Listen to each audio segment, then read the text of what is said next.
Olha, de fato, a guerra, ela obviamente tem um impacto muito grande na Ucrânia, mas ela também tem um impacto geopolítico no mundo inteiro. E isso um pouco que nós trazemos nessa matéria de hoje, mostrando que entre 2022 e 2023, basicamente, o Brasil viu uma explosão na compra de diesel russo. Só para a gente colocar em números, passou no primeiro semestre de 2022 de 18 milhões de dólares, ou seja, muito baixo, um volume que no comércio internacional é absolutamente insignificante, para 1 bilhão e 500 milhões de dólares nos últimos 7 meses e agora, basicamente, 2023. Portanto, um salto gigantesco nesse fluxo comercial dos russos vendendo ao Brasil diesel.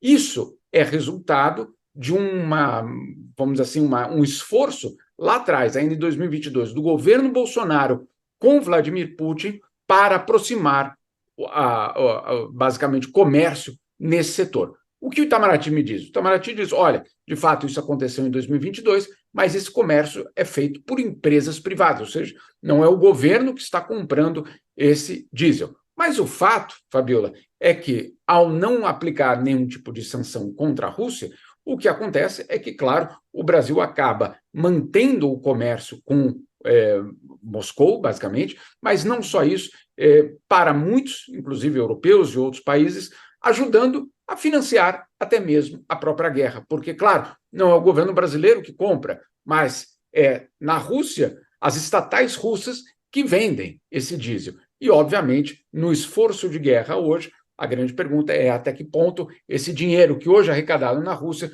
não está servindo justamente para financiar a guerra. Agora, vamos ser muito claros aqui. Ah, bom, aqui então nós estamos ajudando a financiar, etc. E lá, ou aqui na Europa, em outros países? Não, na Europa, então, houve uma proibição da importação de diesel e de petróleo da Rússia. Isso de fato aconteceu. Mas sabe o que está acontecendo? É muito curioso. Desde a proibição da importação de diesel e petróleo da Rússia, que foi agora, entrou em vigor em fevereiro desse ano, olha só o que está acontecendo. Os russos aumentaram as exportações de petróleo, sabe para onde? Para a Arábia Saudita. Eu não sabia que a Arábia Saudita comprava petróleo. Olha que curioso. Né? Mas por quê para a Arábia Saudita? Porque, de repente, da Arábia Saudita, há um aumento das exportações, entre aspas, sauditas para o mercado europeu. Ou seja, estão driblando as sanções impostas pelos próprios europeus contra os russos. Basicamente, o petróleo, o diesel que sai da Rússia para na Arábia Saudita, em outros países do Oriente Médio também, e sai agora como um produto saudita, um produto do Oriente Médio. Portanto, os russos driblando as sanções impostas contra eles. O fato é que, óbvio, essa é uma questão extremamente complexa num mundo interdependente, principalmente no setor de energia. Forte isso que você falou, né, Jamil? Será que o Brasil está ajudando a financiar essa guerra, que é criticada inclusive pelo próprio Brasil, né? O Lula, ele vem tentando articular um plano de paz, como já falamos aqui inúmeras vezes, esteve com o Papa Francisco, colocando isso como uma grande missão, sempre faz questão de falar a respeito disso, da importância de articular esse plano. E aí a gente faz esse questionamento, mas o Brasil está financiando a guerra? É importante dizer e deixar muito claro aqui, você já falou e está no seu texto também, falando que o início dessas negociações para essa explosão da compra vem daqueles acordos feitos por Jair Bolsonaro, o então presidente, no ano passado, né, Jamil? Não é possível dizer que foi o governo Lula que fez esse aumento da compra de diesel da Rússia. Isso começou no ano passado, não é isso, Jamil? Exatamente. Nós todos nos lembramos naquele momento em que houve um aumento muito expressivo do preço do barril do petróleo. No Brasil, houve uma preocupação muito grande com a inflação. Vocês todos se lembram, vocês todos enfrentaram esse dilema: enche o tanque ou não. Né? Essa foi uma situação do Brasil em 2022 muito clara. E aí, o que fez o governo Bolsonaro foi estabelecer um diálogo com a Rússia para facilitar essa importação de diesel.